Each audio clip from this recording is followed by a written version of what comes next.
بسم اللہ الرحمن الرحیم۔ السلام علیکم ناظرین، drug advisory training hub Lahore کی جانب سے سڑکوں، فٹ پاتھوں اور باغوں میں پڑے منشیات کے عادی افراد کو گرم کپڑے تقسیم کیے گئے ہیں۔ ہمارے نمائندہ خصوصی احمد بلال بلوچ کے مطابق کنسلٹنٹ انسداد منشیات مہم سید ذوالفقار حسین نے کپڑے تقسیم کرنے کے عمل کی خود نگرانی کی۔ جی ٹی روڈ چوک، کوپ سٹور، گڑی شاہو، ریگل چوک، مسجد شہداء، مار روڈ کے علاقوں میں کپڑے تقسیم کیے گئے۔ اس موقع پر انچارج اسکول پروگرام سید محسن، ڈاکٹر اکرام، فیضان، نواز، محمد زین سمیت دیگر بھی شامل تھے۔ اس موقع پر بات کرتے ہوئے کنسلٹنٹ انسداد منشیات مہم سید ذوالفقار حسین کا کہنا تھا کہ سردیوں کے موسم میں فٹ پاتھوں اور سڑکوں پر پڑے منشیات کے عادی افراد میں اموات کی شرح انتہائی زیادہ ہے۔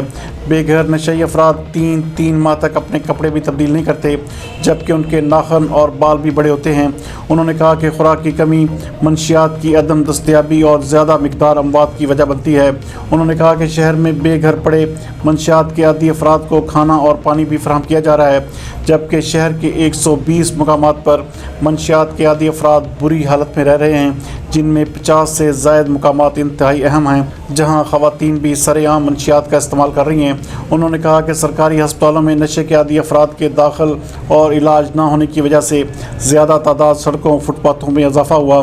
آج بھی اورنج لائن، میٹرو ٹیل کے اطراف اور ہربنس پورہ سے ٹھوکر، نیاز بیگ تک نہر پر نشے کے عادی افراد کی اماج گاہیں بن چکی ہیں۔